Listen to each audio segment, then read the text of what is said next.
we were, again, before the start, we should always, what do we need to do? What chintana we have to do before we start the Upanishad? Rishi, Chandas and Devata. Right? Who's the, so, Asya KaTopanishadaha Yama Vaivasvato Rishihi. Right? Last name of Yama is what? Vaivasvata. Right? Vaivas, his son's son. So Yama Vaivasvata Rishi, Nachiketa Rishihi. And then, who is the Devata? Vamanurupi Paramatma Devata. Yathastanam Chandamsi. That means, as depending on, sometimes it's prose, initially it's prose, and then you have, wherever the poetry portion is, you have to look at what those number of letters are, and that is the meter. Okay, so now, so 11th we have finished, right? So we have to start 12th, Swargaloka. That is what the 12th one is. So until now, what has happened is that we know the story that Nachiketa is watching his father Uddalaka, who Ushan means what? The first word in the Upanishad is Ushan. That means he's desiring Swargaloka. So with the desire for Swargaloka, he's retiring, right? He's giving up everything. The wealth of a sadhu is what? Right? Godhana. So he's going Godhana is doing of Godhana. So he's giving away, but what is he giving away? The other part of the story says that all the good cows he has given to his relatives and friends, but for all the others he's given, the cows that don't have any milk, basically they're going to die, right? So that is the kind of cows he's giving away. And then his son, Tamha Kumaram Santam, that means when his Nachiketa, when Kumara, that means 8 to 10 years old, he is watching his father giving all of these away, and he's like Shraddha Avivesha. It's some kind of, he got this thought that he's not doing right. He wants to go to Swarga and all of that. It's basically, this is what Ananda Namate Loka. That means the people who are doing this are going to land in hell, in Narakaloka, not in Swargaloka. So I need to make my father aware that somehow that he's not doing the right thing. He's not doing the spirit of dana, he's just doing the letter of dana. So I cannot tell him directly. Let me just ask something with two things, right? One is to make sure that at least he gives away a donation or a gift. What is that? Yeah, this one. Yeah, we don't have the tripod. No? Yeah. We can do audio Zoom. I can connect. Yeah, if you want. Yeah. So that one, and then I need to tell him somehow. First is, at least if he gives me away, it's a useful donation. And second one, by asking him, at least if he becomes aware of what he's doing wrong. So he goes and asks his father, who will you give me away to? Right? And then it says, and the other part of the story in the Mahabharata and the Puranas say that he was already very angry because he was hangry. He was very hungry. Bubukshitam. That means he was very hungry. And then he was angry with his son because the Mahabharata says that he had a water pot that he had left in the on the river bank, and then he asked him to go bring it, but Nachiketa said, I didn't find it. So he was very angry that Nachiketa is he's a useless fellow, not even able to do even a small thing. And so he was very angry, and Nachiketa goes and asks him, who will you give me away to? And he's like he's very busy giving all of the cows away. Dvitiyam, Tritiyam, second time he asked, third time he asked, and then the father got very angry. He was already angry, and he said, I will give you, get out of here, I'll give you to death.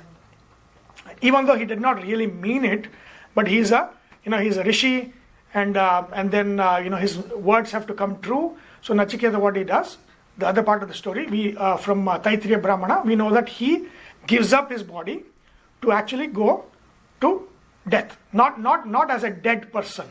Even though he dies, you cannot go to Yamapuri, Yamaloka or any of the Devalokas Sasharira.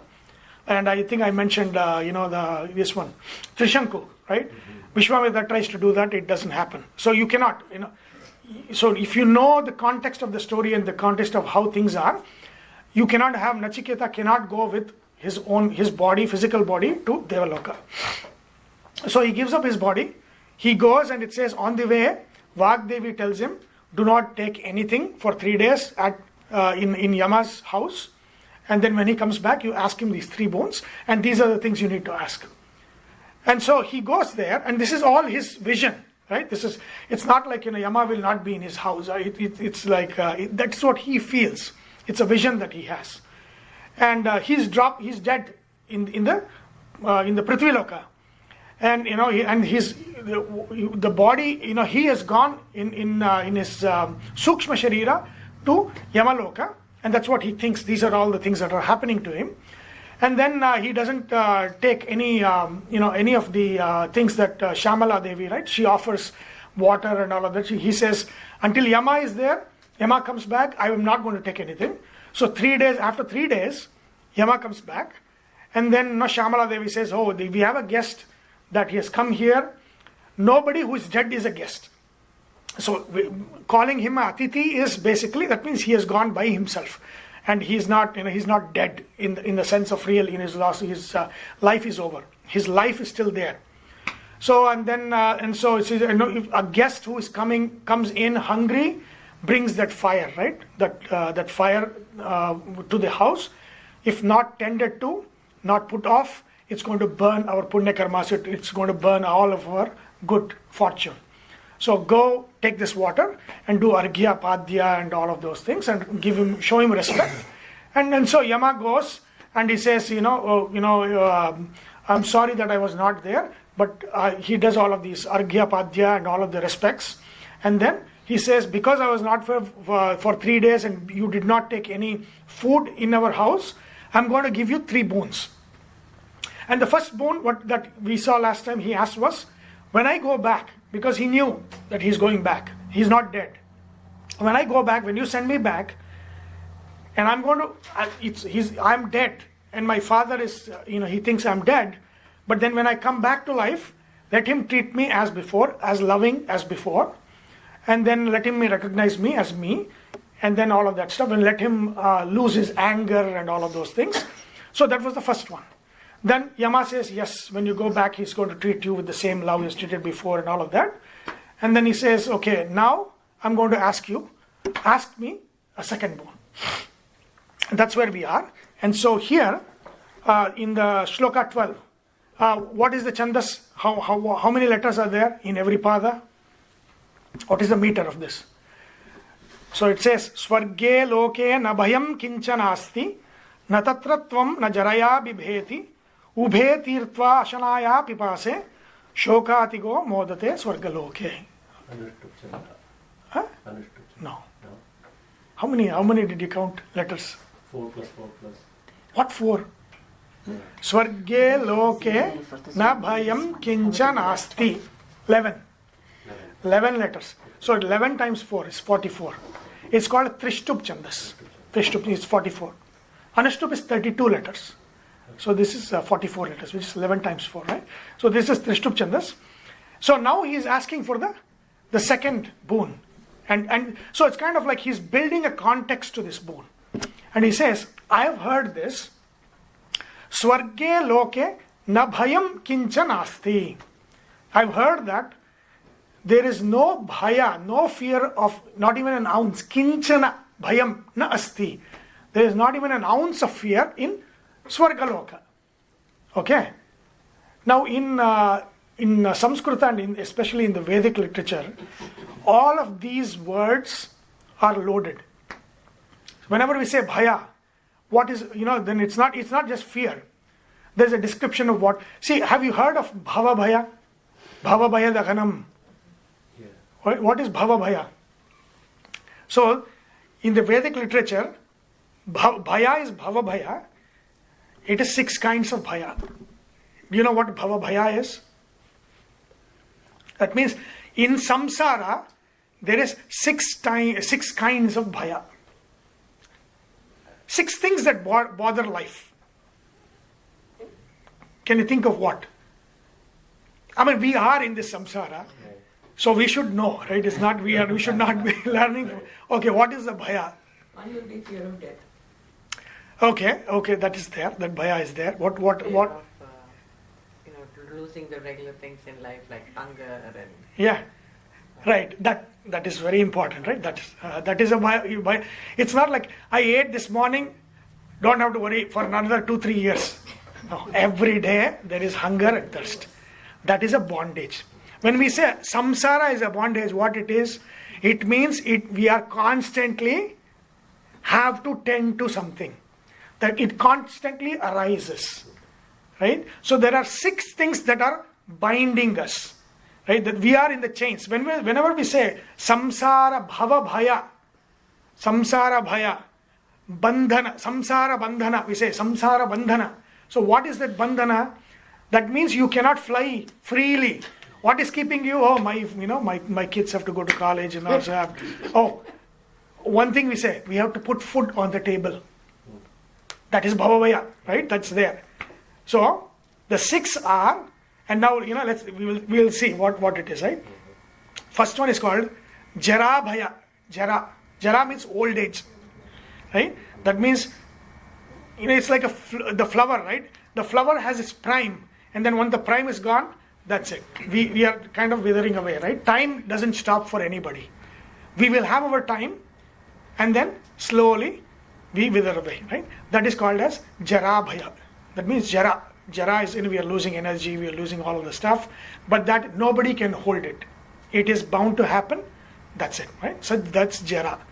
Then vyadi bhaya, disease. You cannot do anything. Whatever you try to maintain, doctors are needed, right? So there is vyadi bhaya is there. Then kshut bhaya, that means hunger. Nothing. Every day there is going to be hunger. It has to be put off, tended. The fire of hunger, right? That is there. Every day it is there. Then pipasa bhaya. Same thing. Thirst.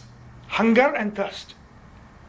So that is a constant thing that when you are born here, you are bound by it. Nothing can be done about it. Nothing can be done about growing old. Nothing can be done about diseases. Nothing can be done about hunger. Nothing can be done about thirst. Then shoka bhaya. So in Samskrita there are 2 concepts, dukkha and shoka. They are not the same. See, dukkha means the suffering that arises out of physical pain, right?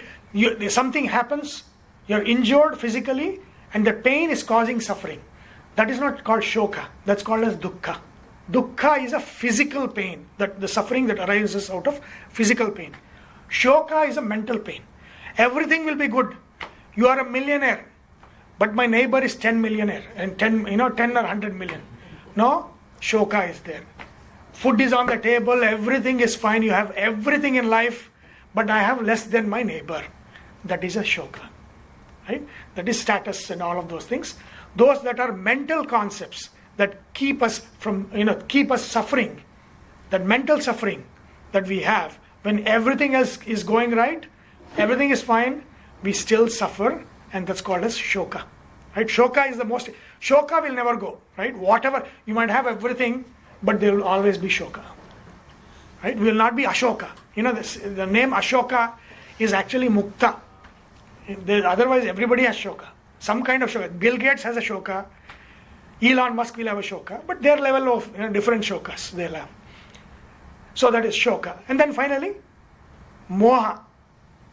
Moha means we are attached to things in this world. iPhone, I need an iPhone. If somebody takes away my iPhone, then that's a problem, right? That moha. So these are the 6. Jara, Vyadhi, Kshut, Pipasa, Shoka, Moha. Now imagine that is erased, right? You will never grow old. There will be no disease, right? You will never have any hunger, nor thirst. Most of the problems solved, right? But of course you still have shoka, right? Everything is fine, but that fellow, there's some problem, right? So then shoka is also gone.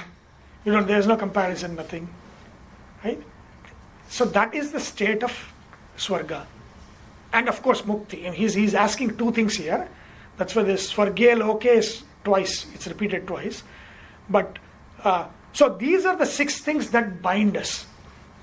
In this world, whatever you are, whatever you do, however amazing you are still bound by these 6 limitations. You're always bound. That's why that's what's called as bandhana. Samsara bandhana means you're always bound by these 6 limitations that will be acting always on us. That's what is bhaya or bhava bhaya or bhava samsara bandhana. So if in our Karthik is not there, I think even Nagraj said he's going to come. So in your horoscope, that is going to be shown when you are in your birth chart in the 6th house. 6 things that brought you to this world, and it will show you what is the main thing in the 6th that is going to bother you in this life. Why are you born? You have to see your 6th house. Something was bothering you that has brought you back. Right? There's always something that is unmet, and that is what brings you back. You will never be like, oh, I don't need anything. Everything is fine. When you feel that, which is what whole of Gita is, there is nothing left, no desire left for you to come back. See, every rebirth is a chasing after an unmet desire in a previous life. That's what it is. So if you have no desires left, no shoka left, no jara, vyadi, moha left, then there is nothing to bring you back. So if you look at your 6th house in your chart, it will tell you, Karthik, I don't know, you're smiling, I don't remember your 6th house. It will tell you what is the biggest nagging issue that brought you here. For example, right? He's imagining. Right? So it's like if sun is there, right? For example, if sun is there in the 6th, right? Power issues. You want it to be powerful. And that will be the issue in this life, all the time. It's like, I want to be in that position of power. And all the basic motivation for everything that you do is going to be power driven, right? Power. Oh, we were talking about you just now. Nagaraj. Hey, so I was telling, what is 6th house in the chart? What does it represent? Diseases, stomach. Basically, all the bandhana, right? Right, all the bandhana. So, vyadhi, diseases. So, all of those things. That which is keeping you bound, that is all 6th. So, if there is a graha there, then it will tell you what is the most dominant thing that is going to bother you all throughout life. If Shani is there is going to be suffering, right? Some kind of some kind of diseases. If Kuja is there, fighting, legal battles, always in the court, always fighting about things. So that is what is going to bind you into this world. Your world is going to be your fight, right? So and it will not be finished. If it is 6th, it will continue. It's like as long as you realize that it is an unending thing, you will still want to win the fight. You will never win it. So then part 2, part 3, that means all your next life is everything that nags you today, if it is not resolved, will continue to nag you in the future. That is what is your bhava bandhana is that. That bandhana that is there, which is in the 6th house, that will tell you what dominates. Moha dominates, or any kind of all this vyadhi dominates, fighting dominates. All of those are bhava bandhana. So what Nachiketa is saying, Swargaloka nabhayam kinchanasti. In Swargaloka, Indraloka, he's talking first Swargaloka is Indraloka. There is no bhaya. There is no fear of anything. Yeah, you are born in Swargaloka. Let's say, when you do some good karma here, kamya karma, then you get good results that you enjoy. See, what is Swargaloka? Swargaloka is still Bhogaloka. That means think of all the partying that we do. That is 0.0001% of the party that you'll be doing in Swargaloka. Right? It is still Indriya only. It is still enjoyment of the Indriya, sense organs. It's a sense enjoyment, but of a different scale in the Swargaloka. But here, we are bound by the rules. You are punished. If you party too much, you have your bad results and all of those things happen, right? In that one, nobody is, that's why he says, Natatratvam, Yama, you are not there as a judge. You're not going to punish me for, there is no sin or, good thing there. There's no papa karma, punya karma in Swarga. It's all in Bhuloka. Like everything is good karma in Swarga. You are enjoying it. There's nothing. Everything is good. Right? So, natatratvam. There is no you to punish bad karma because there is no bad karma in Swarga. Then, natatratvam. There is no death in Swarga. There is no disease in Swarga. There is nothing. It's basically imagine yourself in the lap of highest luxury without hunger, without thirst, without growing old, without, comparing yourself to others. It's just sheer sense enjoyment, right? If you erase all those 6 things, what you get, that is Swargaloka. Basically, full of enjoyment. But it is still Sukshma Indriya. So it's all through outside. It's not from inside. It's all through outside. So Swarga Sukha is therefore limited. Right? But there is Bhaya. Even though he says, Na Bhayam Kinchanasti. But what is a Bhaya in Swarga? There is a Bhaya in Swarga. What is a Bhaya in Swarga? Be thrown out of Swarga at some point. Exactly. When you are done, they are not going to keep you even one day more.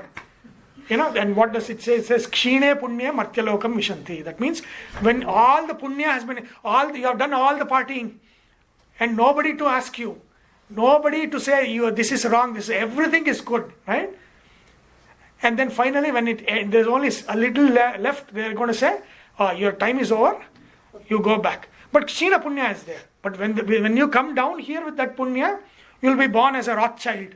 In that family, or some big, rich family, and all of that, all the good, all the punya that is left over, that you will bring, which will cause you to be born in lap of luxury, right? All the good things, people who are not suffering, who are enjoying in this life and all of that.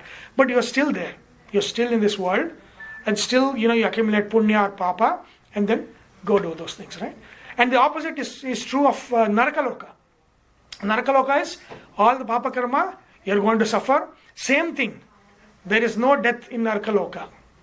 You'll be suffering, but you'll not die. That is another nightmare, right? You'll be, you'll lose your head in the fight in Narakaloka, but you're not going to die. So, see, in this world what happens? When something happens, you lose your consciousness, and then, your body tries to kind of save you from, safeguard you from pain, right? At least at some point of time, in Narakaloka, it's not like that. In the Purana, they says, right? So there will be this is all in Yatana Sharira, right? We have Yatana Sharira. So that is happening in the Yatana Sharira, and then these wild animals, crazy wild animals are chasing, and they eat your limbs, right? You're not going to die. The limbs regrow, and then you'll suffer again. So it's not. So in the Bhuloka, the suffering ends at some point. In Narakaloka, it never ends, because the body regrows. It's not Parthiva Sharira, right? It's kind of Vayavya Yatana Sharira. Yatana Sharira regrows. So the suffering until that your Papa Karma ends, the Naraka suffering will not end. So again, Kshine Pape Martyalokam Vishanti. If you're, then with some Papa, then what happens? Okay, go. You'll be born in a slum, or in some third world, where dictatorship is there and all.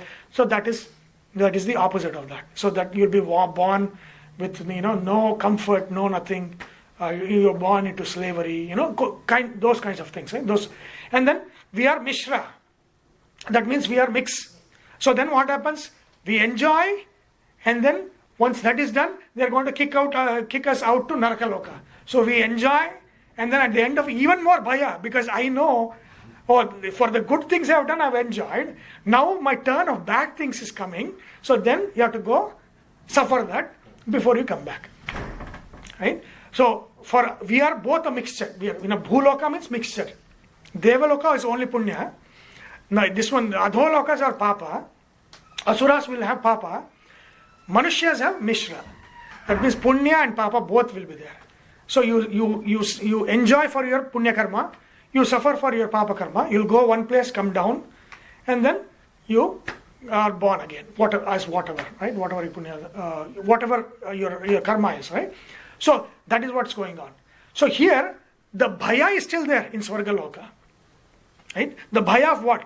Oh, when my good karma is done, I will now suffer.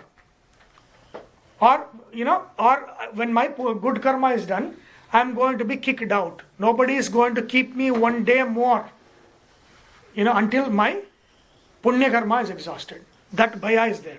So all the bhaya is there in Swargaloka. But see, Nachiketa is never concerned about Swargaloka. So if you know the psychology of Nachiketa, you know that he's asking a deeper question.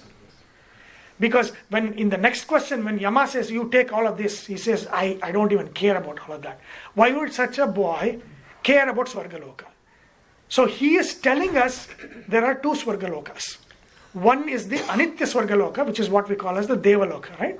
And the Nitya Swargaloka, which is actually etymology of Swa. Ra means what? Swa means inside. Ra means Ramana. The enjoyment that comes from inside is Swara, Swarga. That is Mukti Loka. In Mukti, there is really no Shoka, Moha, nothing is there. And that is no ending. So no Bhaya, no Mrityu, no Janma, no Vyadi, nothing is there. Because there is no Sharira of any kind. There is no Yatana Sharira.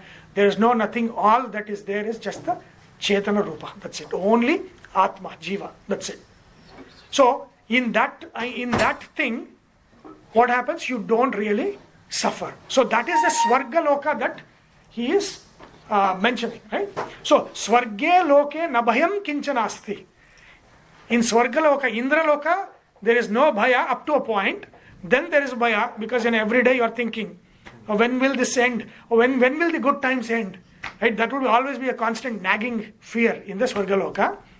So, and then Natatratvam, Yama, you are not there.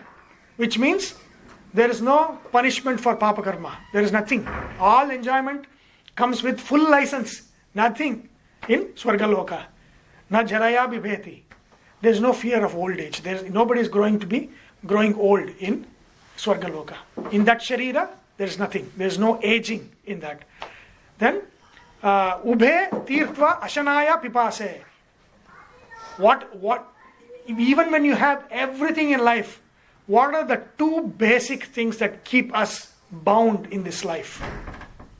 Ashanaya pipasa. Hunger and thirst. You might have everything. You will always be hungry every day. You will always be thirsty every day. That is a need that will never be fully met.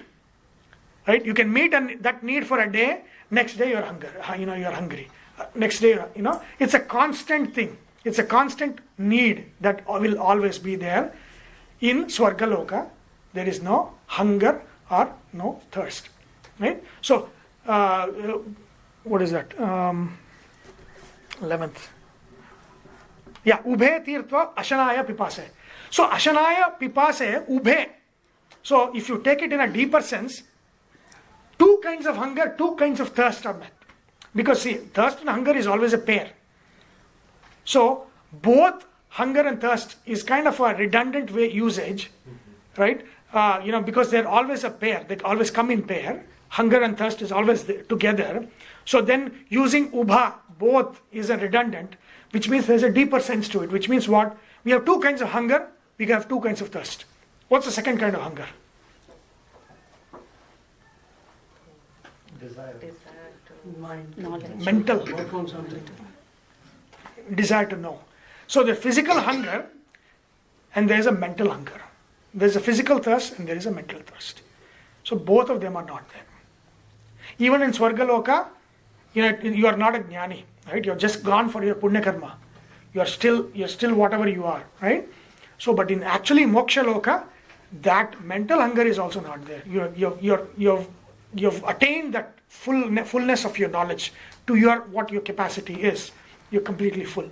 So only in mukti there is no hunger, physical kind or mental kind. Because physical kind, because there is no physical body.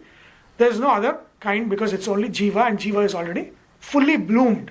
He's full. Therefore, there is no ubhe tirtva ashanaya pipase shokatigo modate swargaloke. Shok, I said one of the other things is what? Shoka. Shoka means what? Pain from the physical injury? No. That is dukkha. Physical injury, pain, that we suffer the pain from physical injury, that suffering that comes from physical is dukkha.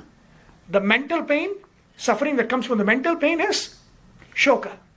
Shoka atigaha, atiga. That means he has gone beyond any kind of suffering. Right? And in Hindi it's called soch, right? Shoch is soch.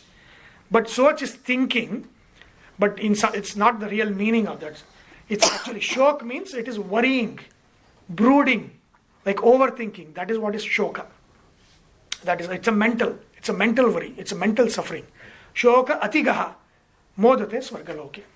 So that means in the Indra Loka, to some extent all of these are there, but the second, like it starts with Swargaloka, right? Swarge loke nabhayam kinchana asti is there.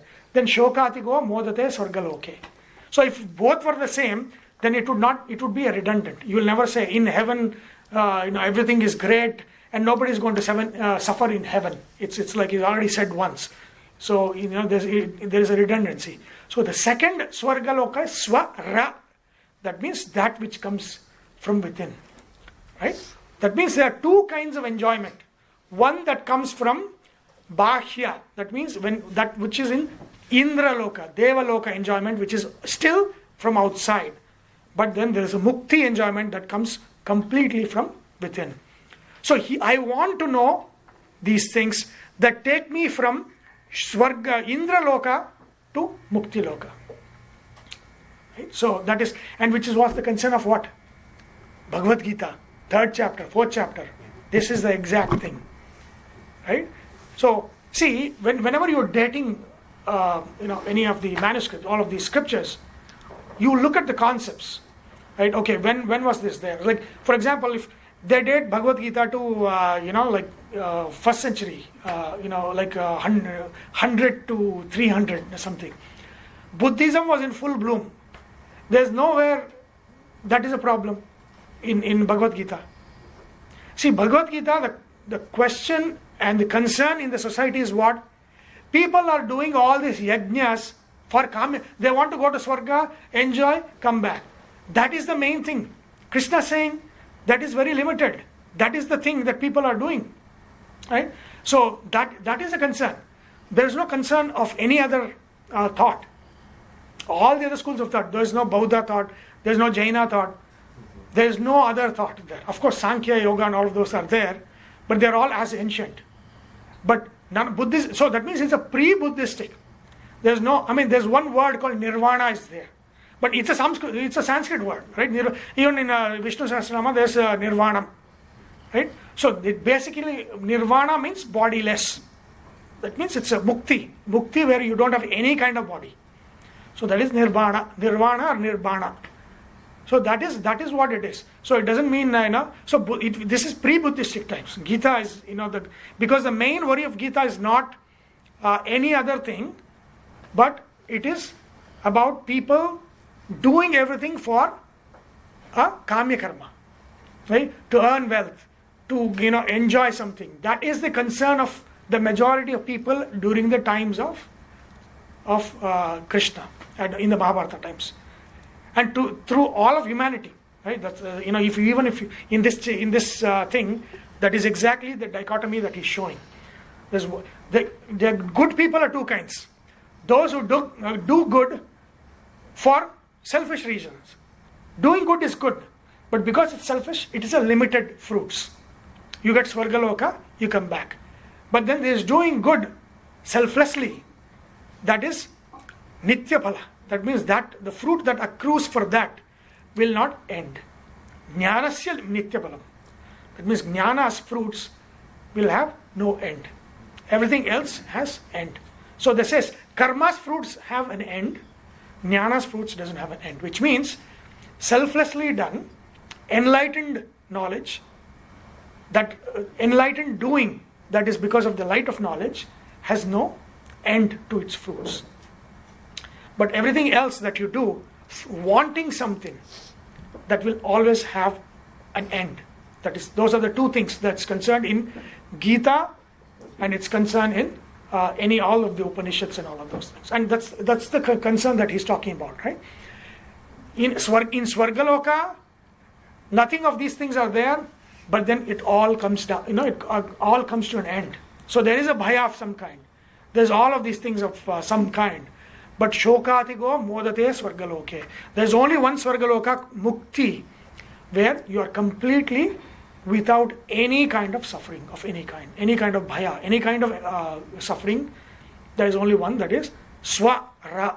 That means the happiness will come from within. It's not from without. So he's kind of building this context. I need to know about that, right? So he's building this context saying, that's how it is. Swargaloka is like this, and Mukti Loka is like that. So then he goes on, the 12th one, 13th one. Swatvam agnim swargyam adhyeshi murtyo. What chandas is this? Now count. Satvam agnim. What does it say? Satvam agnim adhyeshi murtyo. Satvam agnim swargyam adhyeshi murtyo. How much? 11. So Trishtup. These are all Trishtup chandas, right? So these are 11 letters times 4 padas, 44 letters, shlokas or mantras. So these are Trishtup chandas. So then he says, building this context, he's saying, Satvam Agnim, that Agni that gets us this. I want to know this, right? Satvam Agnim Adhyeshi Mrutyo. You know that Agni that brings me this very well. Adhyeshi means you have done the Adhyayana, you know that. Adhyeshi Mrutyo. Prabruhi Tvam Shraddhadhanaya Mahyam. Teach me that Agni Vidya. Shraddha. What is Shraddha? What does Shraddha mean? Devotion. Shrat in Sanskrita means astikya buddhi. You know what is astikya? You know Nastika, Astika? What is Nastika? Not believing in Na asti. That means beyond what I can see and through my senses, there is nothing that exists. That is a Nastika. Nastika means whatever I see exists. Nothing beyond that. Right? Nothing else exists. Right? There is na asti. Nothing beyond what I can experience exists. Asti means, astika means nothing beyond what I can see and hear and sense. There are things that I don't know. Shrat means that. Shrat means believing in things that are beyond what we can grasp. Right? That is Shraddha. Dharayati iti Shraddha. That means that, one who believes that which is beyond what we can experience, that there is something beyond what we can experience, that is Shraddhadhanaya Mahyam, means I believe something which is beyond what I can experience, so I am fit to receive that knowledge from you. Swargyam Agrim Swargaloka Amritatvam Bhajanta Etad Dvitiyena Vrine Varena. So those who are in the Swargaloka, so now he is telling Amritatvam Bhajante. What does it mean? So he's talking about which Swarga. He is not interested in this Swarga, Devaloka, Amrutatva Swarga. He is interested in Mukti. I want to know that Agni that gets me Mukti. Right? Amrutatvam Bhajanta. Bhajante. In Samskrita, when there is a te and then there is a, right? Etad is the next word. You take the te out and you say, this one. What do you say? Where is that? 12:13, right? Swargaloka Amrutatvam Bhajante, it's actually Bhajante. Bhajanta etad dvitiyena vrine varena. So I choose my second boon.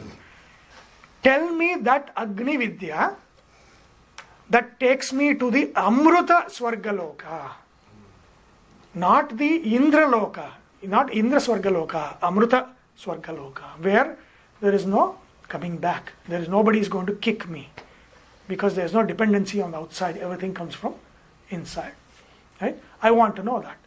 So now we have to kind of build all the other things that's required to understand why he is asking Agni Vidya. Why do you think he is asking about Agni Vidya? He probably wants to make sure his father realizes. No. Father is all done. That's the first boon. Why Agni? Why are we concerned with Agni so much? Agni is the one who is purified. It's our source of knowledge. No, not, Our I mean, access Connects is through the- Agni. see, Agnim Dutam, right? Agni is a messenger. But more than that, so we have to go back to the concept of pratika, right? Idol worship. I said we're going to talk about idol worship, right? So it is, are we idol worshippers? No, just because Christians are saying you're idolaters, it doesn't make it good or bad. In their thing, it is good, bad. But are we idol worshippers? We are idol worshippers. Yeah, we worship. Yeah. Not only that, we also say there is nothing else than idol worship. You cannot worship in any other way. Yeah. There is only idol worship. But then Veda Vyasa says what? In the sutra, in the 3rd chapter of the Brahma Sutra, it says, Na pratike nahi saha. Idol is not Paramatma. You see Paramatma within the idol, he says. So that is our idol worship. We are not saying, oh, this murti is Paramatma. No, that murti is stone. But we invoke the presence of Paramatma within. So, idol is nothing but a media. It's a medium through which we. So, what do we say? We say the only worship of God is through a medium. There is no other way of worship. There is no other way of worship. Even Brahma worships through a medium. Even Brahma. But the thing is, you have to know what are all the mediums and why. What is Agni? That is important. Right? So now, are we idol worshippers? Yes. Yes. And we also believe there is no other way to worship other than idol worship. So you can say, yes, I am an idolater, right? It's fine. That's when you know what it means, then you're like, oh, yeah, what's the big deal, right? So basically, what the others have described as those things to us, right? Because in the 10 commandments, you shall not worship anything other than me, is the first commandment, right? That Moses gets, which is what? Anything, no other is image other than me, you worship, right? And then there's a story of, they have a cow, they worship the cow and all of those things, right? This is the what is that? Not the Egyptian. Old Testament. Old Testament and all of this, right? So, that is not what we are talking about. We are not saying the idol is God. The idol is never God. Right? Because he's beyond the grasp of the mind. It's not an idol. And idol is not also a representation of God. No. When the mind cannot grasp, what can you represent? You cannot represent anything. Right? So what is an idol? It is a medium. It's a media through which we worship. And we also say that worship is only possible through a medium and nothing else. And we'll see what the final medium for the humanity is in all of that. But this should be very clear to you. There is no other worship than idol worship. No other way. But then the medium or the media can be many different things. Right? Let's look at what the Vedas, Upanishad talks about, what we do and all that. The lowest rung of the media is what? Parthiva Pratika. That means what? This one. Prithvi Tattva, Jala Tattva Pratika. That means, stone idols, clay idols, metal idols, basically all that we use to worship, that is the lowest rung of media through which you can worship. But if at any time you think that idol is God, then it's a wrong worship. It's called asad upasana. It's not good. It is actually a papa karma. To think of idol as God is a papa karma. So in that way, first commandment is true in that sense. Do not think of the idol as God. That is asad upasana. Sad upasana is what? Within the idol is the presence of God. That is sad upasana. Right? But is it clear? Any questions? Right? So that is one thing. That's a media that you're using. The other thing is, all worship is what? I said, whenever we say Hindus worship, what do we mean? Huh? No. What is the sense? Whenever we say, Tejal, I'll pick you now. or maybe your husband, Karthik. No, when Paramatma, it's all towards Paramatma. no, towards Paramatma, but what are we expressing? When, yeah, but still, what are we expressing? We're elevating the divine. Or love or arpana or Huh? The guna, That word has to come. Guna anusandhana. That means, usually the pratikas should be something that creates an awe in our mind. See, in ancient, there was no temples they were not built temples on the streets and all of that stuff. If you look at all the older places of worship, they are all in a natural spot, right? There's something on a big mountain.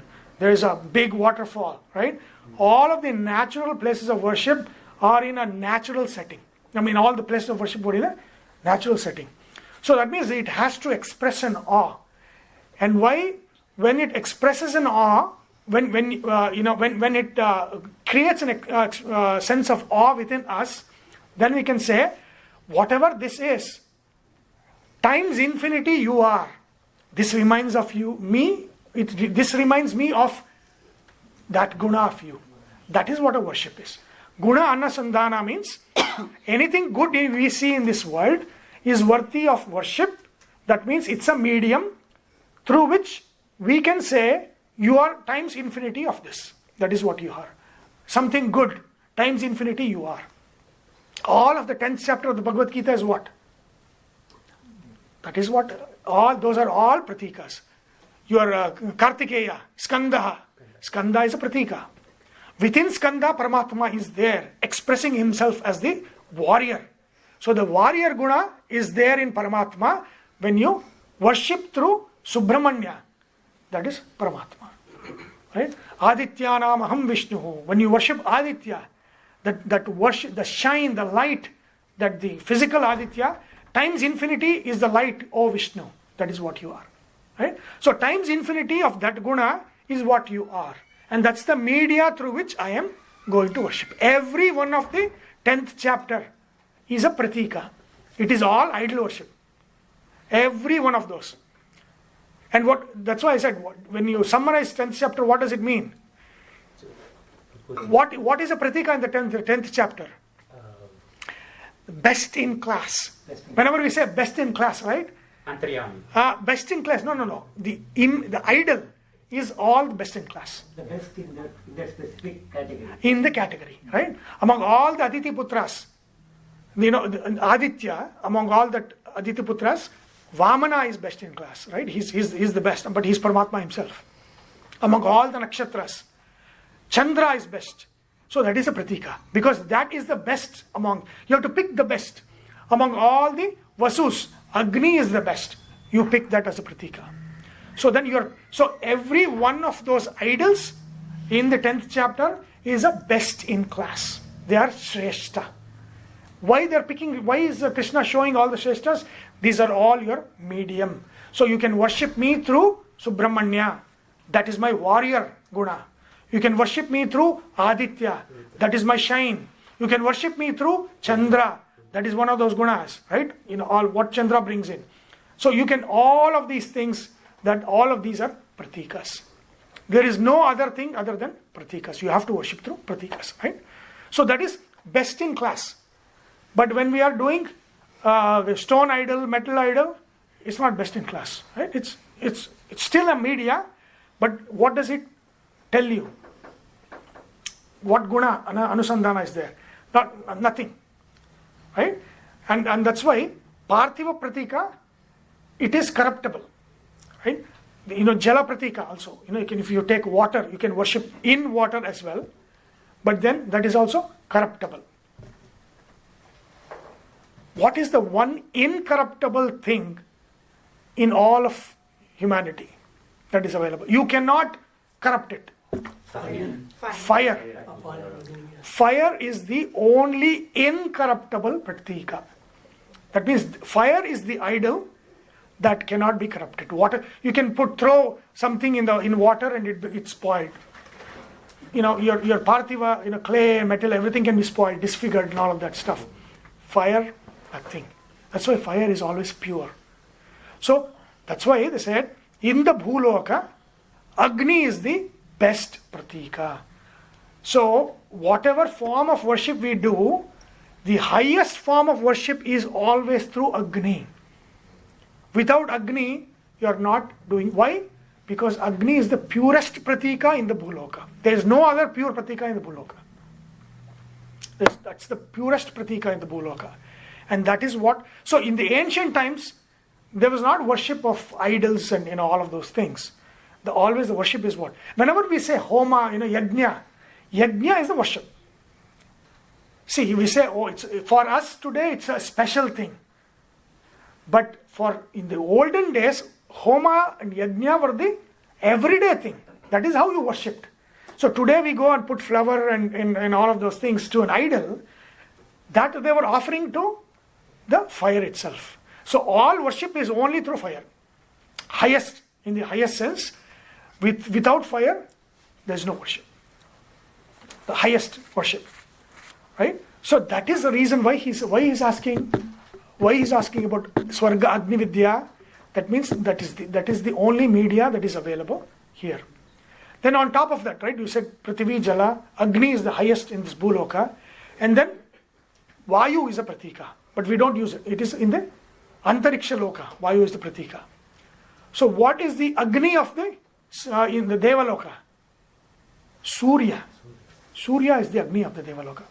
So, if you look at all the Veda mantras, there is a worship in fire and there is a worship in sun.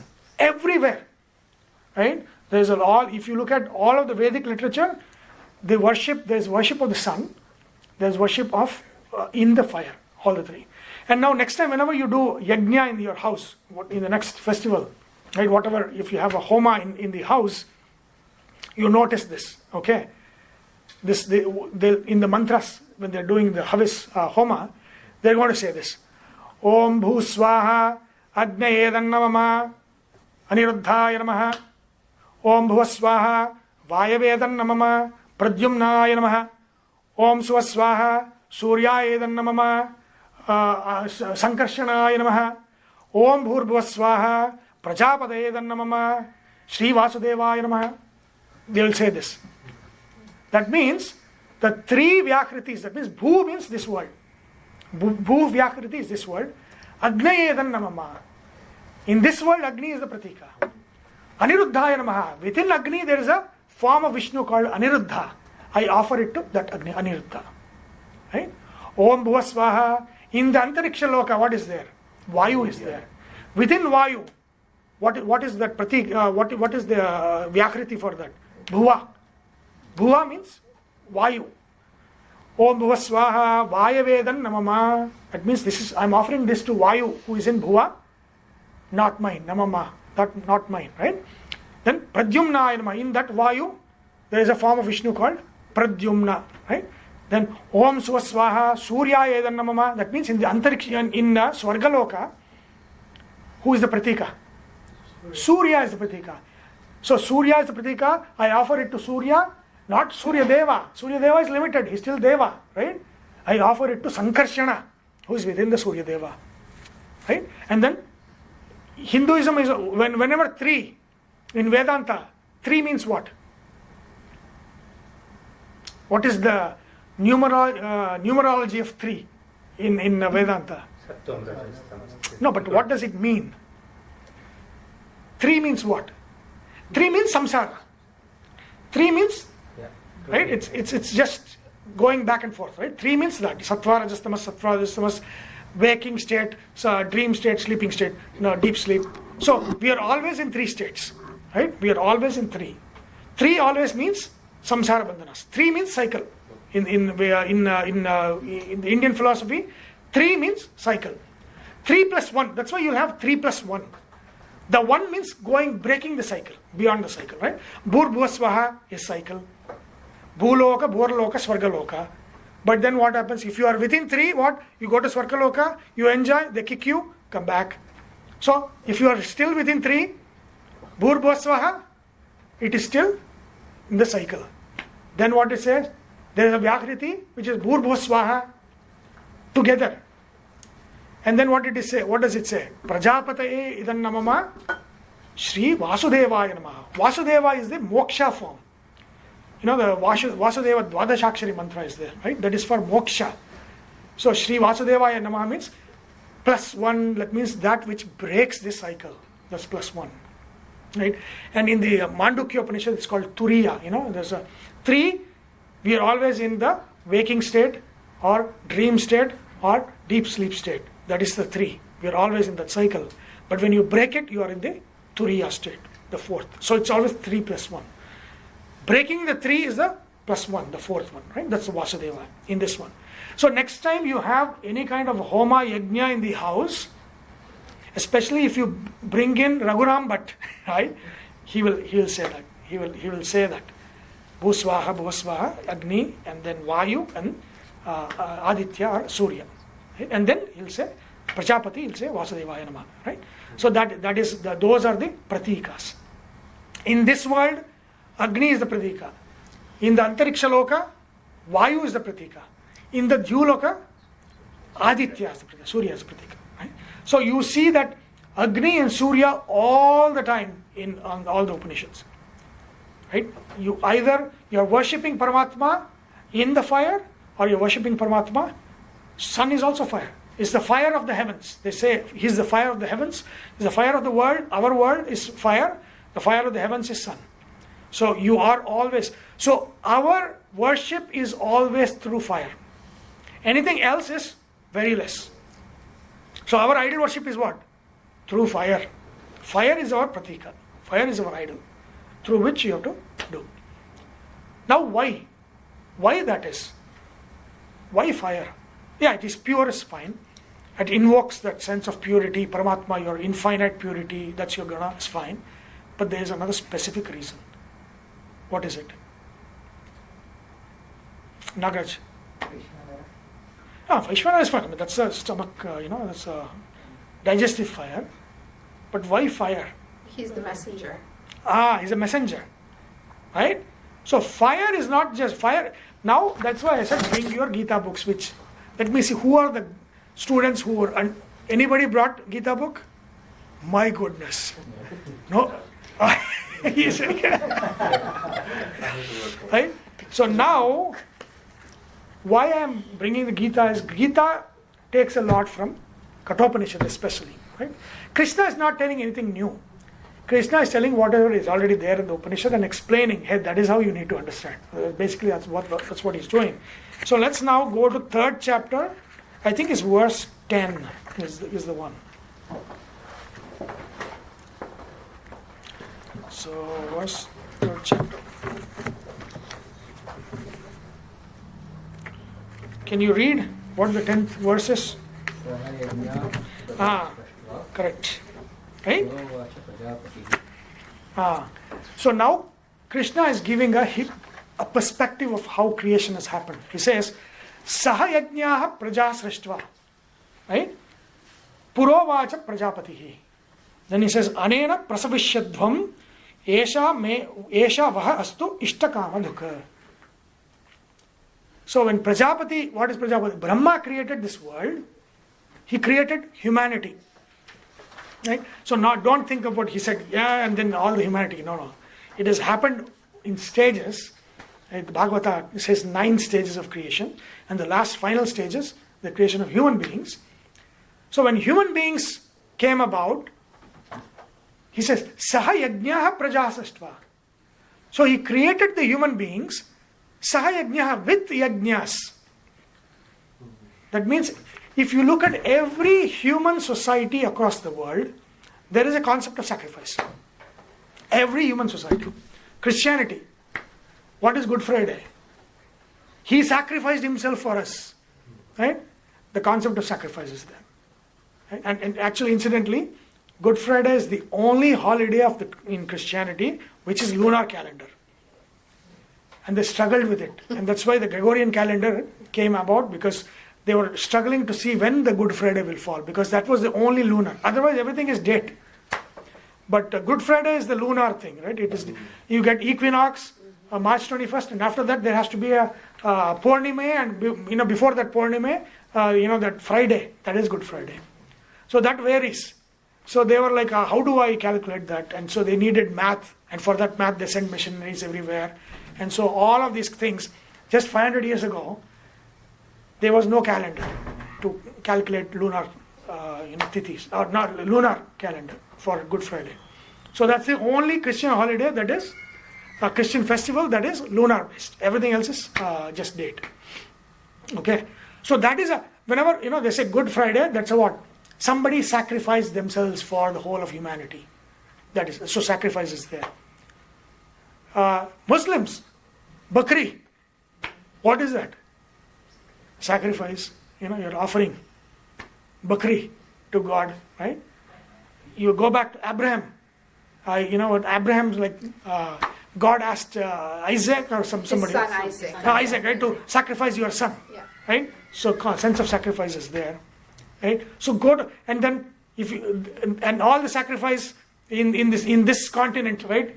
They've said, oh, human sacrifice, Mayans and all of that sacrifice is there, right? We don't even know what kind of sacrifice they did, but they have to say that everything before Christianity came was all bad. So there's a human sacrifice and all that, right? So human sacrifice is there. Purusha Medha, like Ashwamedha is horse. Purusha Medha is also there. Human sacrifice is there.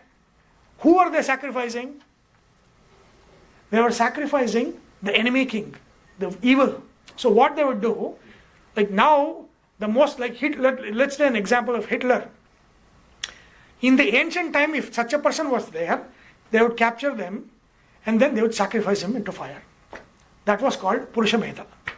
So not like, pull somebody and, throw him in the fire. No. And they would not throw him in the fire. They would kill and offer it in the fire. But the Purusha Medha was the evil kings that were gotten rid of. They were offered to the devatas through fire. So that Purusha Medha is there. But then, of course, here, it's like, they say Mayans, they would pull somebody and sacrifice and all of that stuff. So if you go to any Native Americans here, sacrifice is there. So a sense of worship and offer is universal in humanity. It's not just Hindu, it is humanity. Everywhere in the world you go, they have a form of sacrificing or offering. Yaja pujayam is the dhatu. That means yaja means, yagna means worship.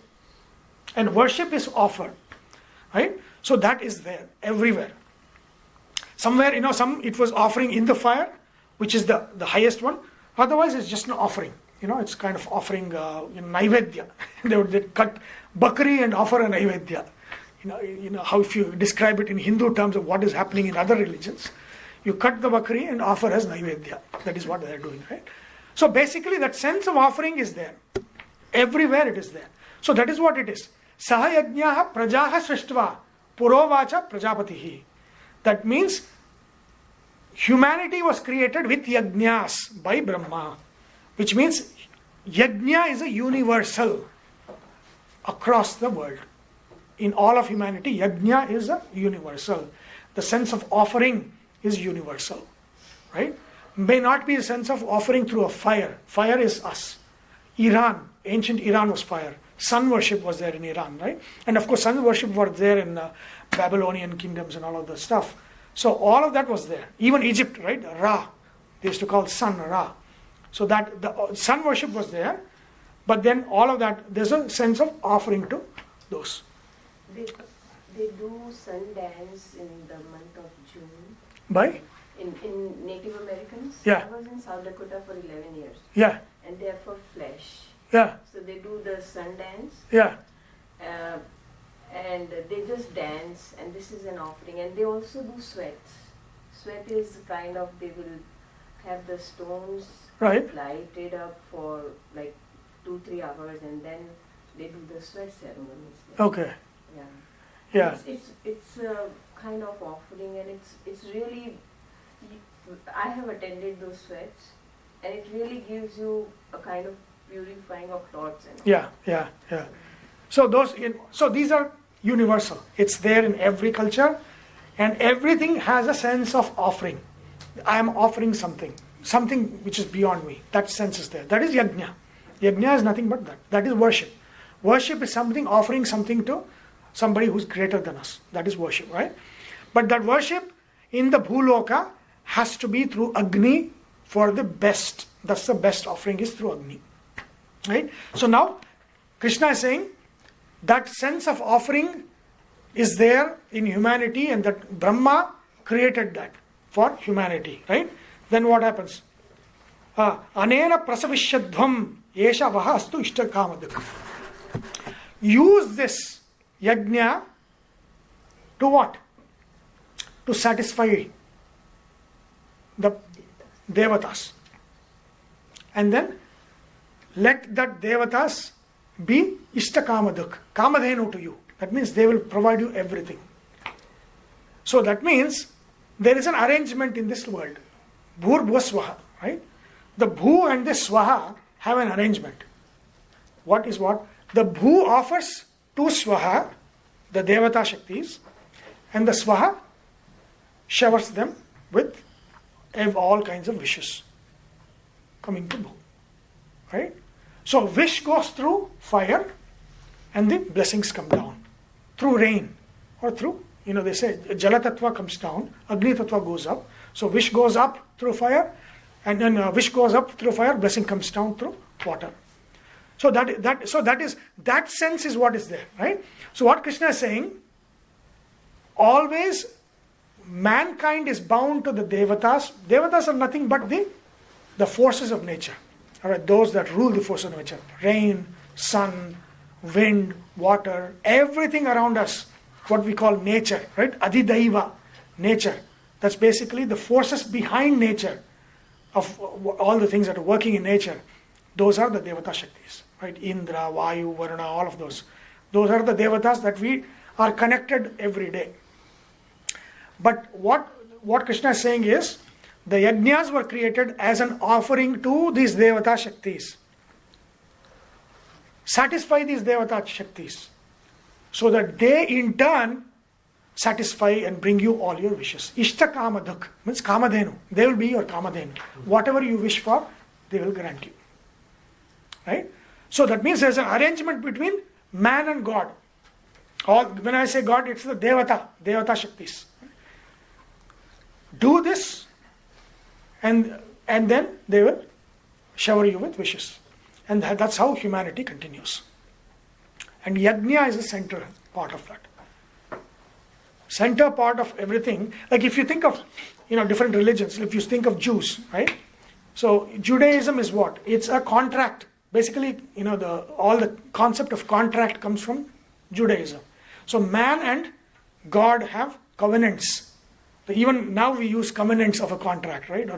So what does a covenant mean? That means God said, if you do this, this and this and the 10 commandments, then I will deliver you, do something, right? So that is a contract between the Jews and their God, right? So if you break that, then all hell will break loose. So there's a contract, right? So their thing is conceived that way. Christianity is basically universalizing what was Judaism to a tribe. Christianity is all of humanity. Christianity took that concept of this, and then they said, no, this is now applicable to all of humanity. And this is how it works. So the same concept, right?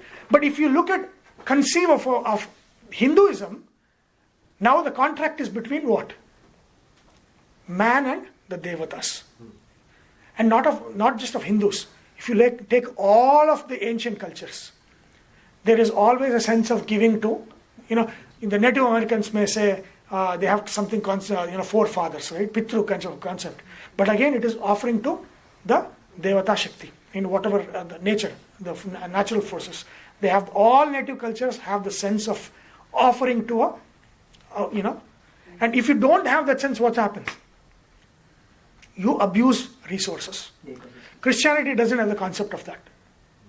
So now, what does it say? It says that this world, God has given this world for our enjoyment. He created for our enjoyment. So let's use everything and enjoy. But if you go to ancient cultures, wherever there is a sense of offering, there's a sense of restraint. If you go to ancient, like Native Americans, when they fish, they're not going to fish everything out of that pond. They're going to fish only up to a point, and then let it. And then whatever first things that they have fished, they're going to offer it. The first things that you have got, that's a gift from the gods. So you offer that back to them. That's their offering, right? So that offering keeps you from checking. It keeps you in check from abusing the nature. So that's not there in other, the newer Abrahamic religions. But if you go to ancient religions, that whenever there is a sense of offering, there is a sense of check. You cannot abuse, because this is what the devatas have provided. So what it says is, with this yagna, what you do when you offer what the devatas have given you, they are going to give you in bounty. So that is the arrangement between man and devatas. What are we doing? That means we have broken that arrangement. Why do you think when the asuras come to power, what is the first thing they do? They spoil the yagnas. They'll stop yagnas. Why do they stop yagnas?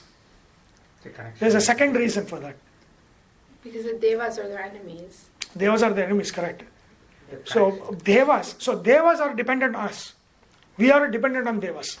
So when we say we are dependent on devas, that means we are dependent on nature's bounty, right? Nature has to produce in bounty, water has to be there, everything has to be in bounty. That is what is good for us. To do that, we offer whatever we got from nature, to the devatas, and then what happens to them?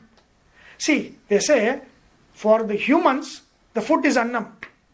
And anna is not, in Kannada, anna means rice. No, anna means food, like physical food, vegetables and all, food. So even meat, right? All these are food for humans. But then what is the food for the devatas? Devatas also have food. Havi, who said that? Havis is the food. Ajyam, ghee, havis. Whatever we offer in the fire, that is the food of the devatas. That means when we don't offer the ajya, havi, to the devatas through homa, what happens? They become weak. So why do all of these asuras try to stop yajna? Because the strength of the devatas is coming from the yajnas. Without yajna, the devatas will be weak.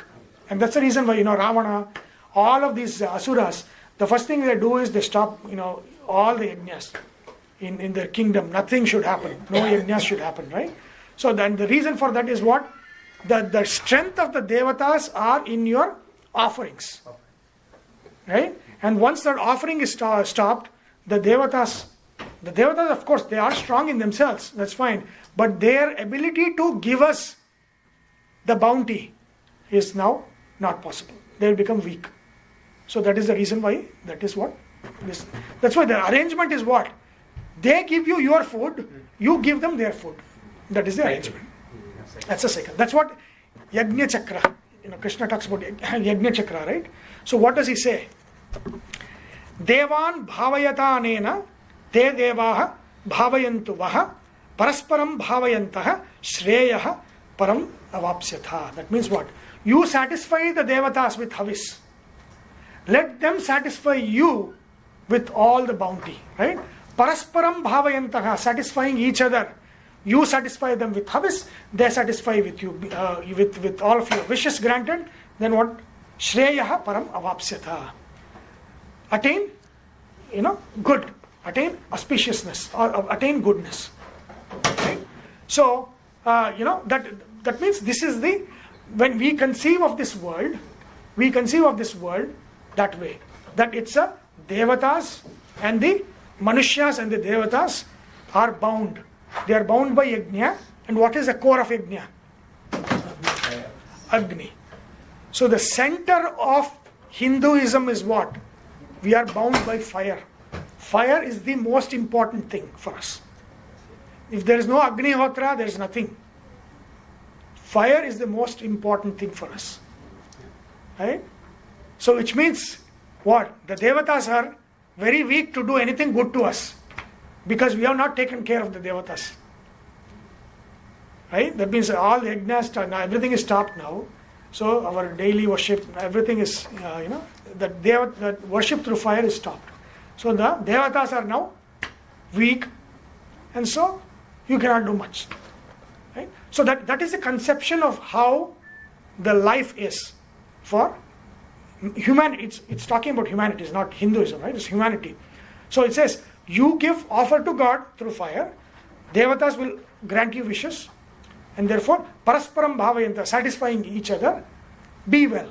That is what is your contract, or this is your agreement. This is what being born as a human is to be, and this is the yajna cycle, right? And then he says, Ishtan bhogan hi vaha devaha dasyante yajna bhavitaha. Yajna bhavitaha, that means when the devas are satisfied with the havis that you have offered, Ishtan bhogan dasyante, they give you all kinds of wishes. Oh, let me pass with first rank, take it, right?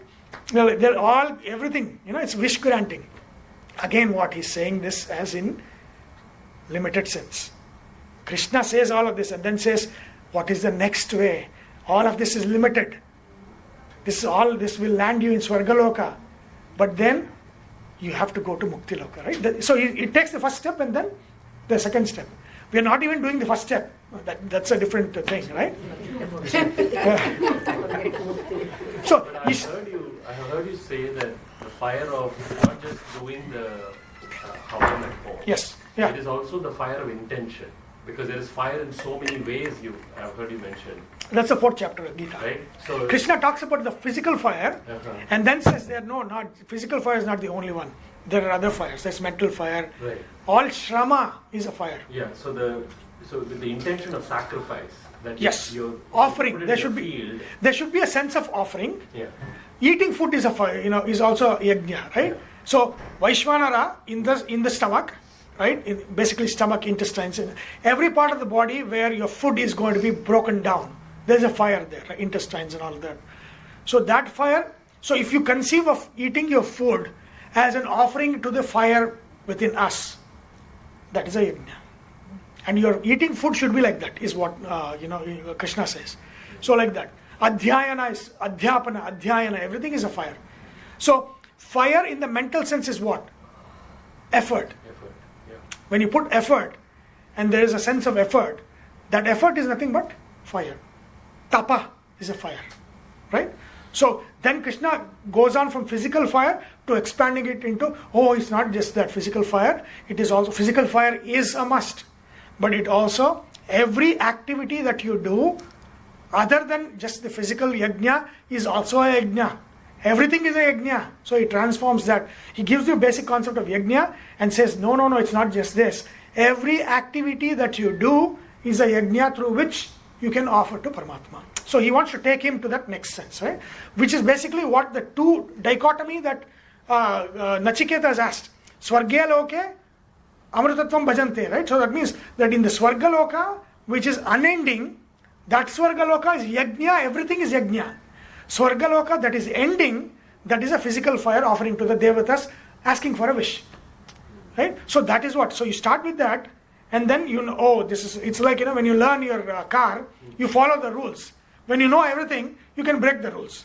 Right? It's like that, right? The people who follow the rules and know the rules best are the ones that can break the rules, or that should break the rules. Right? And that's what the whole concept is, that follow the rule until you master the rules, then you can break the rule. Then take a loophole out of. Yeah, right? So that's what it is. So this is what, follow this, because this is an agreement, right? This is something that you have to, as born as human being, you have to do this. But then what? There are other fires. Teaching is a fire. Learning is a fire. Eating is a fire. Right? Doing everything, everything has a fire. Right? So that, then Krishna transforms all of this concept into, it's not just that. Everything that you do is a fire. Listening to this, is also a fire. There's a homa, if you have that sense there, right? So Indriyas, which is bringing the sound and understanding, is pouring it into your buddhi, where you're trying to understand. That's the fire. Buddhi is the fire now. If you don't understand, like Karthik said, it comes here and then goes outside, right? There's no fire. That means havis you are not offered, right? The words that I'm speaking is the havis. But when the fire of buddhi is going to digest it. If it is undigested, there's unoffered, right? So learning can be conceived as a yajna. Krishna beautifully transforms everything into yajna, right? And he says, life is a yajna. Everything in life is a yajna, right? So that is what he says. So, parasparam bhavayantaha Shreya Paramapsita. So all of that. Ishtan Bhogan hi vaha Devaha Dasyante Yajna Bhavitaha Tair Dattan Apradayai Yebhyaha Yaha Bhunte Stena Eva Saha. Beautifully says. Whatever the Devas have granted you in bounty, if you only take and not give back, you are a thief. Stena Eva Saha, you are a thief.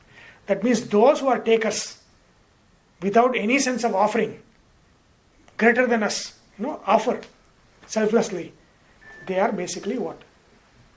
Thief. You are a thief. Because you have enjoyed everything that God has given us without offering anything back. Right? That sense is there in every culture, that offering back. If you take, which is what the modern world is, right? You just consume. Whenever we say consumerism, which means what? Take, right? That basically stena eva saha.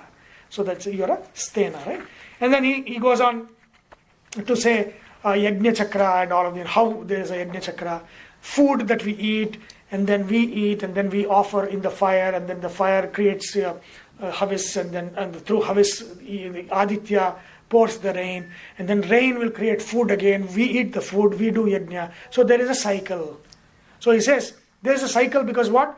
We are supposed to offer in the fire. When that is not offered, the devas do not have the strength to give. Right? And so that fire. So fire is most important within.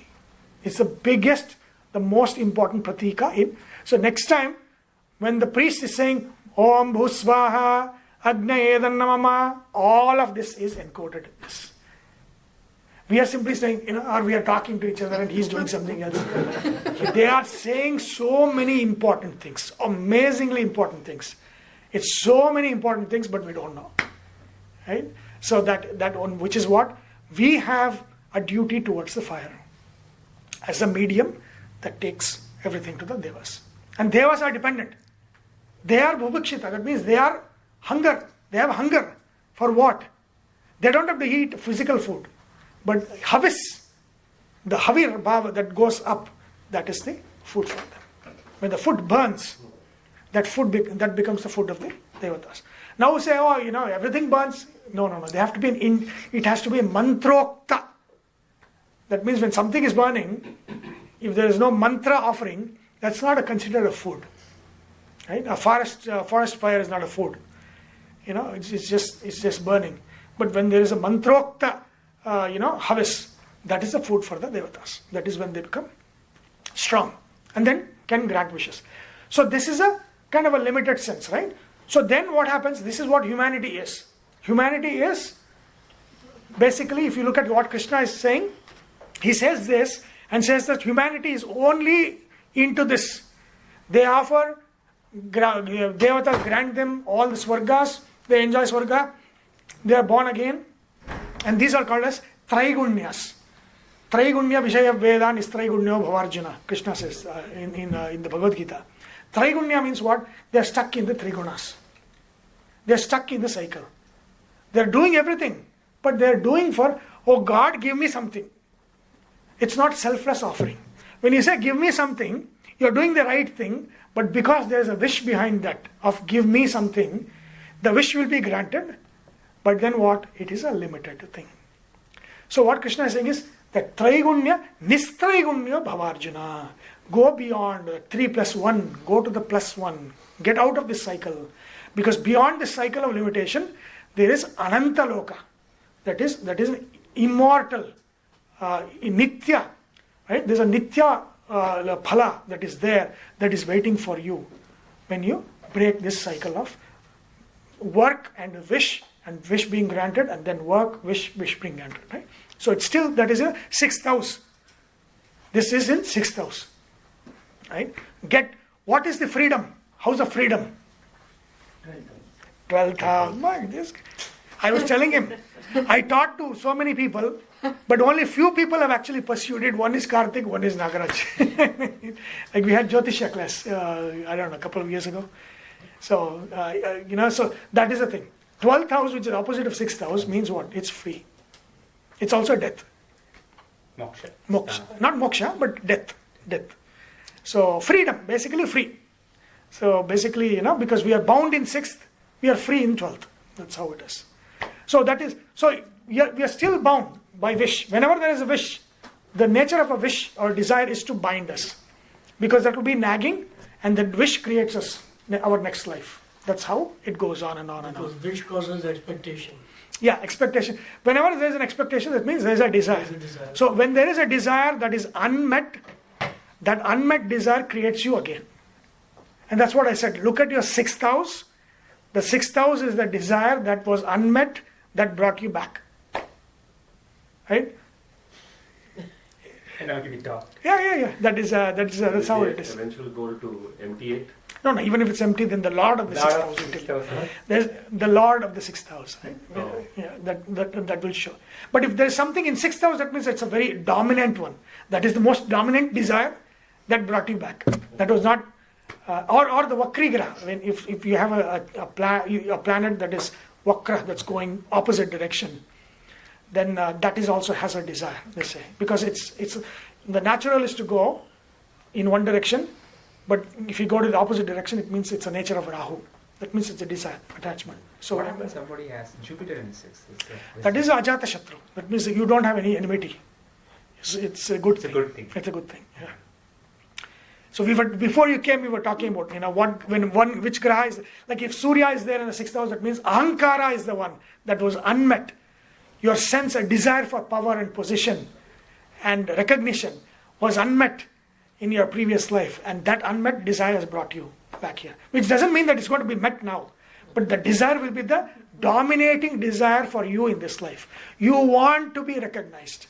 That is the drive of this life, right? So look at the drive in this life, what you have. That is the one. And don't tell me you don't have a drive. Everybody has a I have a drive, everybody have a drive, right? The most dominating reason that is nagging you in this world, that is the sixth house. It will tell you, it will be related to your 6th house. Right? Does any other house tell you how to meet that dominating thing?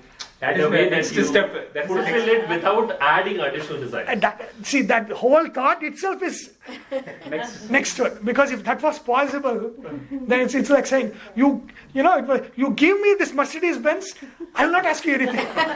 Do you think it's going to happen?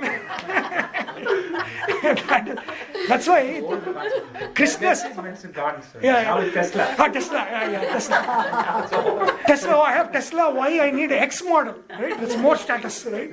So it's like, that's why in Gita, Krishna says, Kamo Anala. Anala means fire, desire is a fire. And it's also, Anala etymologically means that which can never be satisfied. A fire cannot be satisfied. You throw, it will burn and burn and burn, it can grow more and more. Desire is like that. Kamo Anala means what? Desire is a fire, you cannot put it off by putting things in it. Because it will be more and more stronger. Tesla Model Y, no, Model X, then something else, it will open like this. It will do like this, Give it the Mercedes and give it the sources to keep it. Maintenance, that's another thing, right? Oh my goodness, I hear in Austin, driverless cars are going. Yeah, see, that is another desire. I hear many students taken that. No, I have my Tesla, but I don't have the driverless package. Oh, I need that package, right? So some desire will be there. Uber, right? They're taking driverless cars. Yeah, I've seen that, yeah. Even they will show up. Nachiketa question is, car comes in. They will show up. Now Uber cancels very often. Nachiketa wants happening in our we stopped at Hey, hold on, let's go questions here. I'm thinking of like Nachiketa saying, Yeah. the question is, how do you meet that? So you're stuck with that 6th house, right? But how can you meet it without not growing it? That is what he's going to His say question now, is, right? So, you cannot meet it by getting it. That is clear. Correct. You need Mercedes Benz, you get Mercedes Benz, everything is done. Now I am fit for mukti. That never happens. That's where the karma. Never happens. That's where drida karma comes. Yeah, that is a shapa. That's a different thing. But the thing is, any desire once met will not go away. It will become a stronger desire. Stronger desire. It will not go away. Yeah, that's true. Or something else will be there. Desire cannot be met by satisfying the desire. Krishna says that very, very clearly. Satisfying a desire does not put off the desire. It has to be transcended, not satisfied. That's what it says. Yeah. I have a situation, let's say, as he's talking about, to quench the desire or to stop the desire existence completely. Yeah. It's like suppose Surya is in my 6th house, it gives me ahankar. Yeah. And then I see, I notice and I learn about it.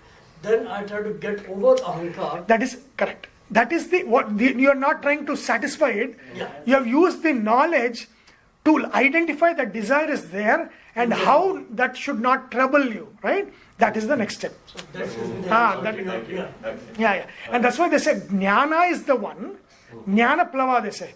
So bhava bandhana is right? It is also, they also say this is an ocean. Samsara is an ocean. And knowledge is that boat that takes us from one shore to another shore. Right? Jnana plava.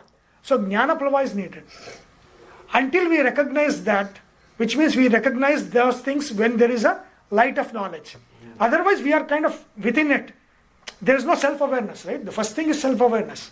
If you don't have the self-awareness of what are these motivations, why am I running around so much, then what happens? You keep running around. Like Osho, right? Osho Rajneesh, he said, oh, you quench everything, there will be no desire. Oh, thank you. But he was like a big thing, he had so many Rolls Royce in America. America was like, oh yeah, he's the greatest teacher.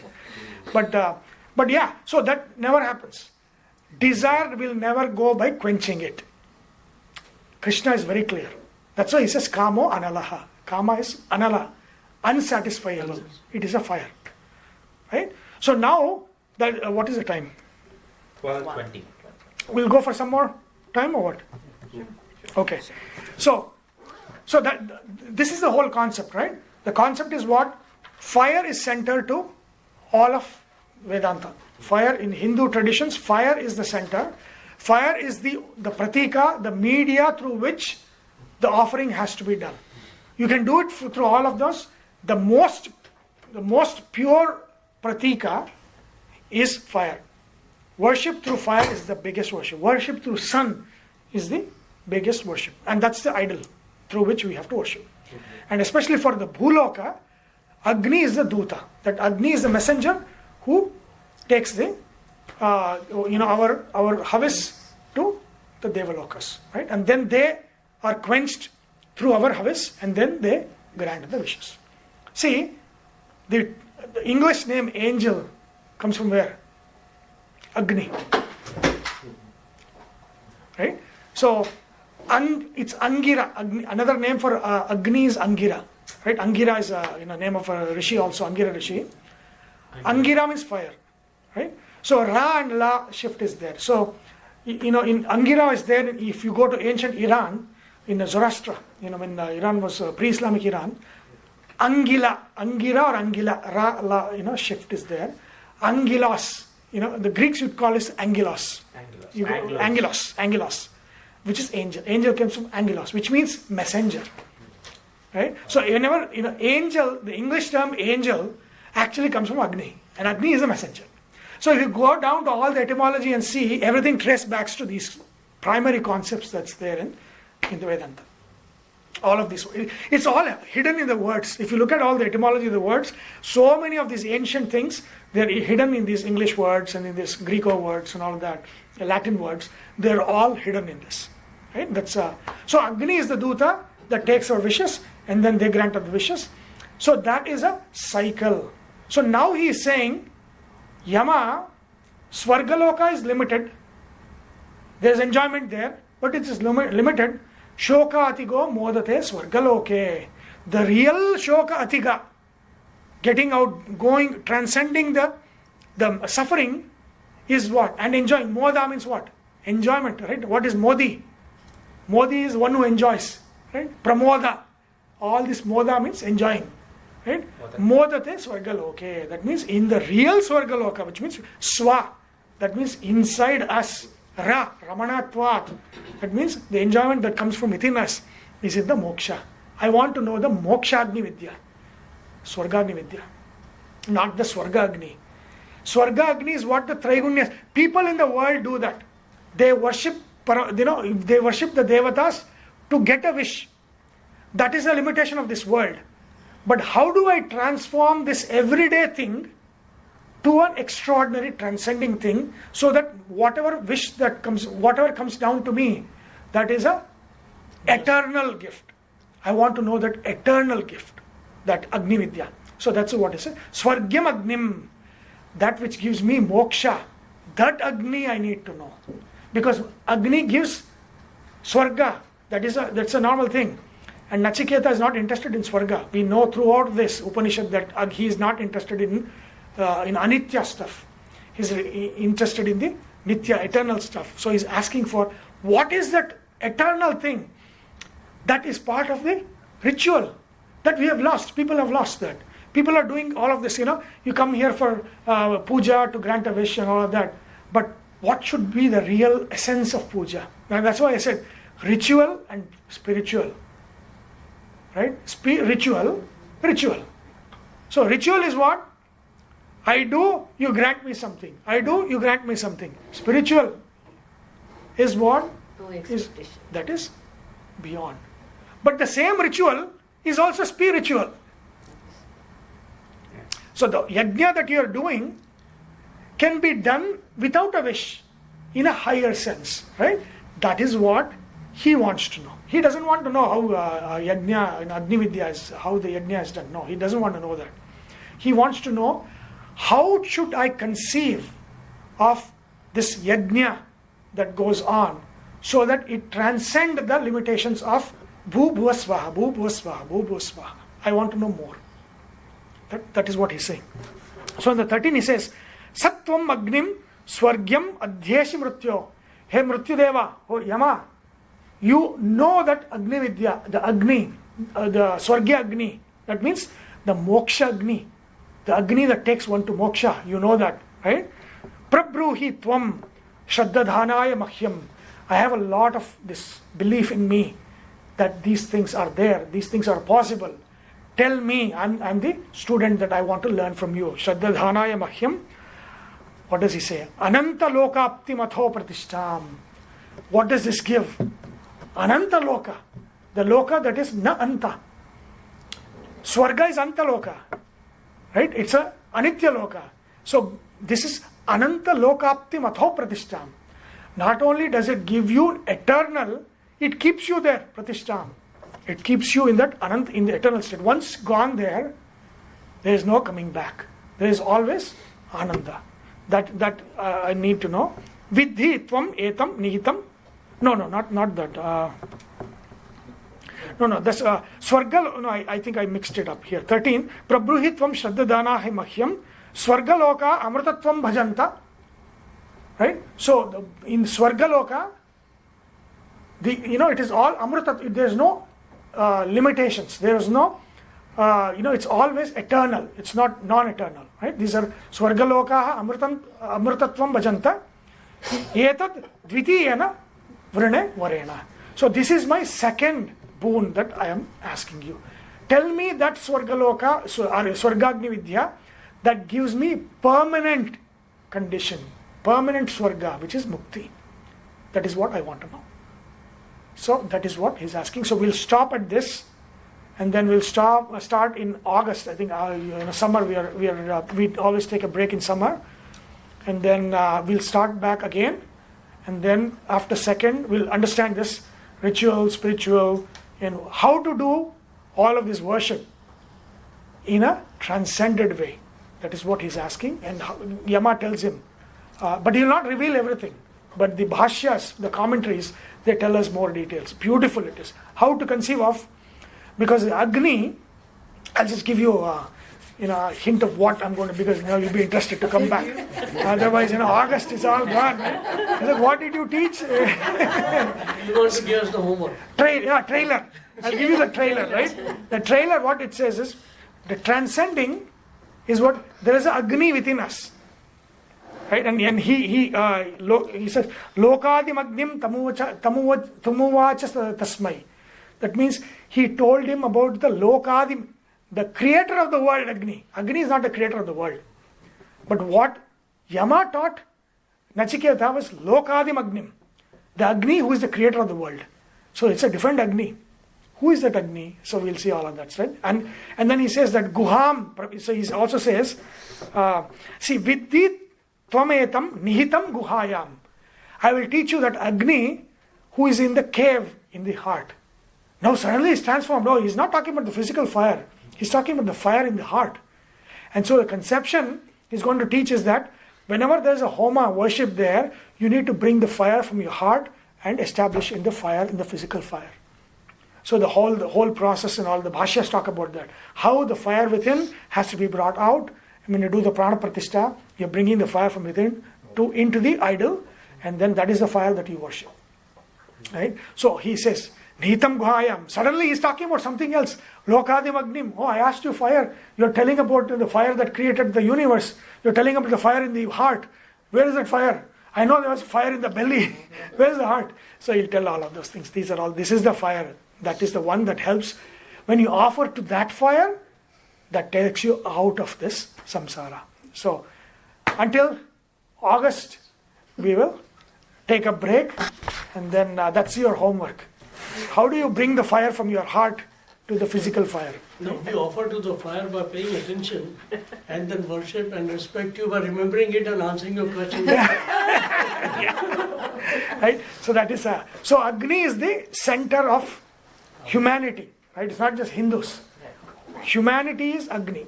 And all offering, the only way to offer to the devatas is through some form of Agni. It need not be physical fire. It should be through an effort. So that means when you fast on a festival, why do you fast? That is the Agni. If you are eating always, there's no Agni there. Right? There has to be Shrama, because Shrama is the fire. There has to be some tough, some effort, right? Some difficulty. And that difficulty is a psychological fire. And that you're offering him, saying, by doing this difficult thing, or I'm giving up something, and that's a difficult thing, right? That creates fire in us. If you don't, see, in the conception, effort is fire, enjoyment is water. That's how it is, right? If you look at, we are divided into right and left, right? Right is fire, left is water. That's a Jala and Agni. Agni is always fire. Jala is always enjoyment. The more enjoyment you have, what happens? You are dousing this fire. Right? The fire. So fire goes means what? The more you are enjoying everything, eating whatever you want, what happens? The sharpness goes away. Right? The mental sharpness is what? That's fire. They say cultivate the fire, cultivate the fire. What it means? It means a sharp. You're like disciplined, sharp. That is not water. That is not. That is fire. Right? So cultivate fire. Why? Upvasa, fasting is a fire. Difficult things is a fire. Giving up things is a fire. So doing something that's difficult is fire. Cultivating fire. Consuming is nobody. It is water. It is naturally comes to us. Right? So that's when you do that hard thing. That's a fire, and then offer Paramatma through that fire, that becomes an offering. There's let me eat the sweet, let me eat everything. For us, no, festival is what? First thing we think of, the festival means what? That's all water. Water cannot be offered. Water goes down. Right? So that's why. So offering. So you fast so that you can enjoy the food more. What is that? When you fast, you enjoy the food more. Yeah. You can enjoy it. That's also true, right? There's a lot of things to fasting. But you're offering in that fire, the Vaishvanara, the belly fire, you're offering that fire to Paramatma. So that should be the conception. So, if you think that fasting is for enjoying better, then that goes away.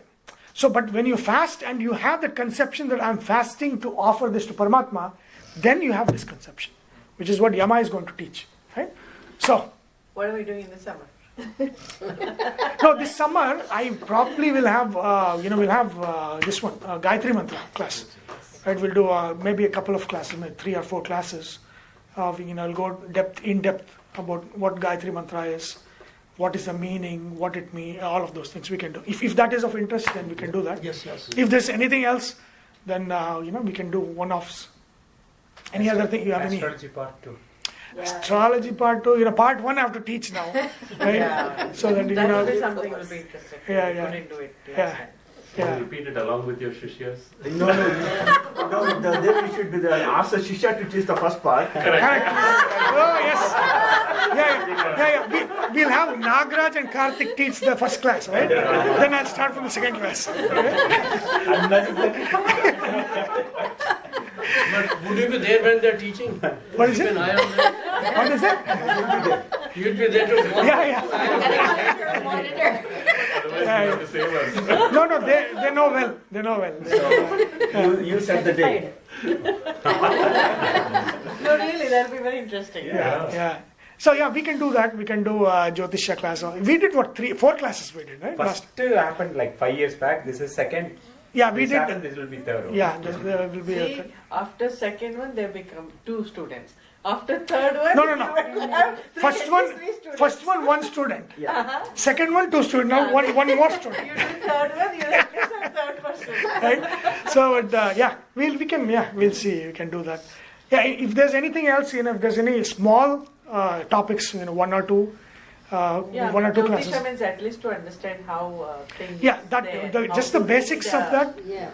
Yeah, that would be. We all But we have need a class. board. I mean, without board, it's very difficult. I mean, I cannot just sit and talk. To write. Yeah, we have to We write can it. bring one. We all have in our house. Yeah, we have to- Kids, we have yeah. books with the. Like easel, I have the easel board. Yeah. Then I'll have to bring that, and yeah. I mean, if there's interest, then yes, we'll do that. Surely. Because then whenever I bring that Jyotisha, only 2 people understand what I'm saying. Everybody else is blank. Yeah. I said 6,000. Nobody knew what is We 6,000. don't know. Right? Yeah, samsara bandhana. We look at it and we have no idea what Yeah, it is. right. So yeah, we can do that. We can do Jyotisha also. Last time it was so interesting, your marriage match. Oh, we did horoscope matching. Horoscope So- matching, very interesting. Oh, you were not there? I thought you were there, no? Because the Nagraj was there. No, Nagraj was there, but Sudhi was Krishnan there, was not Rashmi there. was I there. wasn't there. Yeah. Oh, they bought their daughters and sons' horoscopes, and we were like matching. Oh, yeah. And so we went through that. How many gunas are matching, all of those things. So yeah. So we did all of that. But that was 4 classes. But yeah, so That's we can. fun. Yeah. Basics Really good one-on-one. Yeah. Good Basics. to relate to all that now. I mean, because we came through that. For me, it was an arranged marriage, and there was a horoscope matching. It's so critical in our. You shouldn't Now call I don't know arranged whether we marriage. should- You should say matched. Daiva. Deva Vivaha. Yeah. It's a matched. Matched. yes. Arranged means it's what arranged? No. Correct, and that too. Matched. We could No. still choose. She could still say no to me. Yeah. But they said your horoscope and her horoscope, when you match, you'll live peacefully and happy, right? Yes. But you didn't know. Then you found out, yes, it's a good match, Yeah. right? That's the thing, right? Yeah. So we'll do that. First class, these 2 will take. We'll share. No, Nagaraj and Karthik, you have to be part of that. Right. Yeah. So. Improves knowledge. Yeah, exactly. That's right. Otherwise, simply he always talks to me and he tells me. No, Why don't you share that? Right? Sharing knowledge is good. Yeah. On our perspective, right? Like this, that He's on a different level. No, no, So yeah, please, I'll be one of you guys. You can help me. We can ask real dumb questions. But even Nagaraj, I don't know, we were talking about something, he said, yeah, this is like Ketu behavior. I said, my goodness, you're this? What was that, Ketu behavior? Group following. Group psychology, yeah, it's like, mindless. I Mindlessness. still remember Nagraj as 3rd Saturn and Mars sitting in there. Everything is open now. You cannot hide anything. Who has what? Who has 3rd Guru? I know, Raju Veludandi. Raju, he was really. He's not going to put any effort. Sadabhiksha Nakshatra. he is, Yeah, yes, you see, it's like, he knows, because all his best friends are Shatabhisha. That's unbelievable. Unbelievable for me. I mean, I have so many friends, all of them are, including Sudhi. Sudhi, Sashi, Ram, so many people. Yeah. So, yeah, we'll do that. Huh? She's Shatabhisha. Yeah. What does that signify? I don't know. It always happens. Sometimes it's a very, good match. very You connected. always get connected. It's very. Who you are And connected. most of them that's are basically. Kannadigas. Okay. That's Kannadigas are Diksha. He doesn't know Tamil friends. all his friends are Kannadigas. Now I'm like Rajikant now, avoided from Tamil group. After welcome. Okay, let's. Yeah, so we'll do that. Yeah, I'll announce when in summer we'll do Gayatri Mantra class and then we'll do Jyotisha class, a basic Jyotisha class. Okay, so let's finish with Shanti Mantra. Om Sahana Bhavatu Sahanau Bhunaktu Sahaviryam Karavavahai Tejasvinavadhitamastu ma vidvishavahai. Om Shanti Shanti Shanti.